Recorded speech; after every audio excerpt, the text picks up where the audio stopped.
Haleluya, puji Tuhan. Selamat pagi saya ucapkan kepada keluarga besar GPDI Tiberias Bogor dan kepada semua yang mendengarkan pada pagi hari ini. Kita akan siap mendengarkan firman Tuhan, terlebih dahulu kita berdoa. Terima kasih Tuhan buat pagi hari yang indah, di mana Engkau sudah memberkati kami dengan kekuatan yang baru. Kami bangun pagi hari ini dengan kekuatan baru. Terima kasih Tuhan, sebelum kami beraktivitas, kami rindu mendengar suara-Mu Tuhan. Biarlah Kau pakai hamba-Mu surut dengan kehendak-Mu, sampaikanlah apa yang menjadi isi hati-Mu Tuhan. Pada kami semua diberkati pada pagi hari ini, mengawali hari dengan suara-Mu Tuhan. Terima kasih Tuhan, kami siap mendengarkan firman-Mu. Dalam nama Tuhan Yesus Kristus kami sudah berdoa, haleluya, amin. Puji Tuhan, Bapak Ibu, saudara-saudara sekalian yang diberkati Tuhan, kita siap mendengarkan firman Tuhan tetap dalam tema tentang kasih. Saat ini saya akan menyampaikan tentang jangan jauh dari kasih karunia Tuhan. Ada apa dengan kasih karunia Tuhan? Kasih karunia Tuhan itu luar biasa. Seperti kita ketahui dengan firman Tuhan yang sebelumnya, yaitu Yohanes 3 ayat 16. Begitu besar kasih Allah akan dunia ini. Itulah tanda kasih Tuhan. Dan kita harus terus mengingat kasih Tuhan. Berapa banyak dari kita semua yang belum mengalami kasih Tuhan? Saya kira kita semua sudah ya. Semua sudah. Ketika kita sudah menerima kasih karunia Tuhan, kita bersyukur. Kita bilang, siapakah aku ini Tuhan? Aku dipilih menjadi umat-Mu. Aku diangkat dari lumpur dosa. Itulah kasih karunia Tuhan. Dan kita menyadari betapa kita hidup tidak bisa hidup tanpa Tuhan. Saudara, di dalam Ibrani 12 ayat 15. Kita baca, saudara-saudara ya.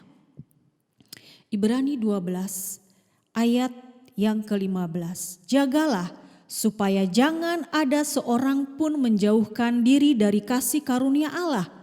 Agar jangan tumbuh akar yang pahit yang menimbulkan kerusuhan dan yang mencemarkan banyak orang.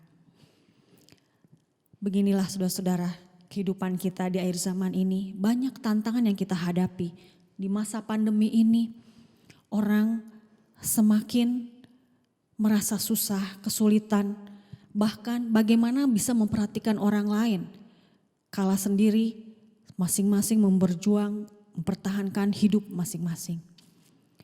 Kita berdoa supaya kita jangan jauh dari kasih karunia Tuhan. Supaya apapun yang terjadi saudara-saudara, kita tetap dalam keadaan yang sehat jasmani dan rohani. Seperti ayat ini mengatakan, kita jangan jauh dari kasih karunia Tuhan. Karena jangan sampai ada tumbuh akar yang pahit. Ketika kita mengalami kesulitan, kesukaran, bisa saja hati kita tidak terjaga saudara-saudara.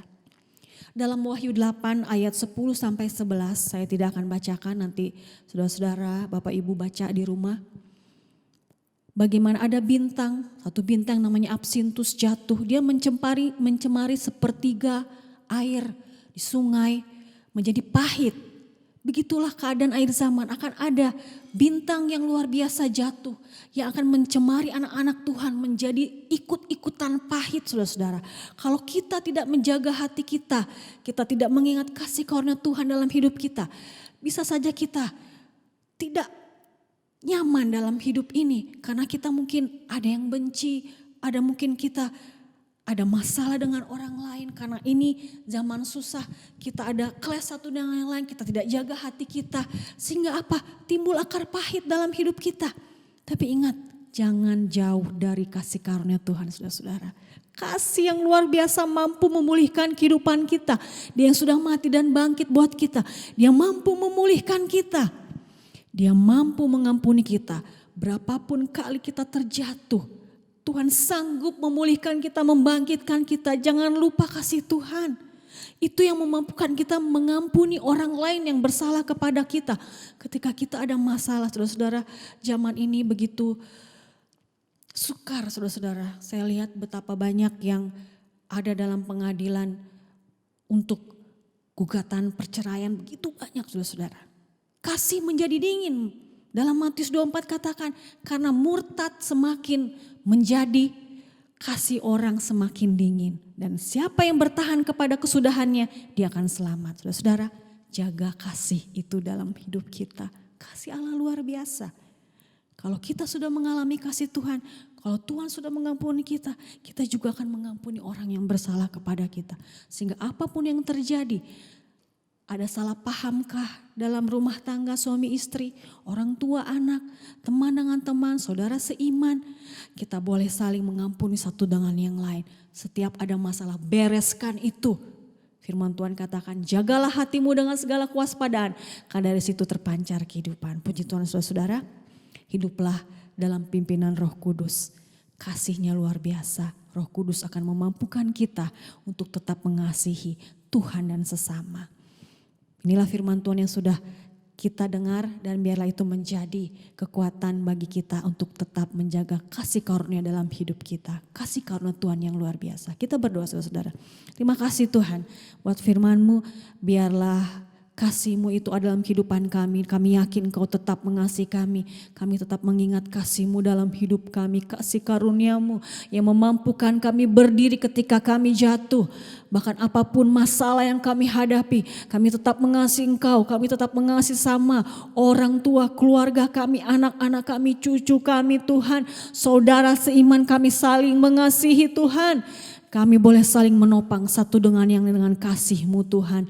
Terima kasih banyak Tuhan, biarlah sepanjang hari ini kami beraktivitas, kami tetap ingat kasih karunia-Mu dalam kehidupan kami, yang memampukan kami, memulihkan kehidupan kami, yang menguatkan kami untuk kami melangkah menuju masa depan bersama dengan Engkau Tuhan. Terima kasih Tuhan, inilah yang menjadi doa sembahyang kami mengucap syukur dalam nama Yesus, haleluya, amin. Puji Tuhan. Kita bersyukur buat kasih Allah yang luar biasa dalam hidup kita. Mari kita menyembah Tuhan. Haleluya, haleluya. Terima kasih Tuhan buat kasih-Mu yang memulihkan kehidupan kami. Haleluya, haleluya, haleluya, haleluya, haleluya.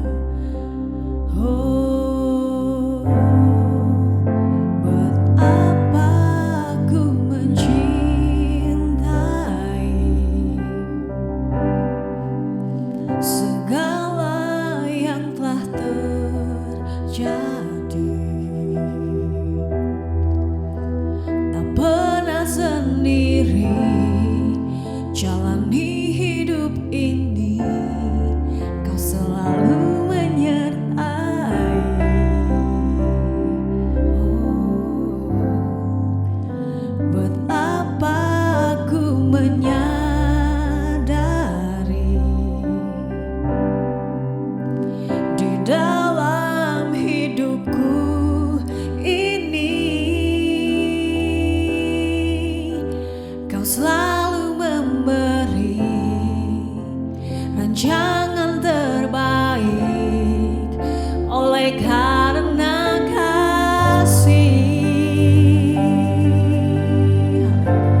sarjana hatiku.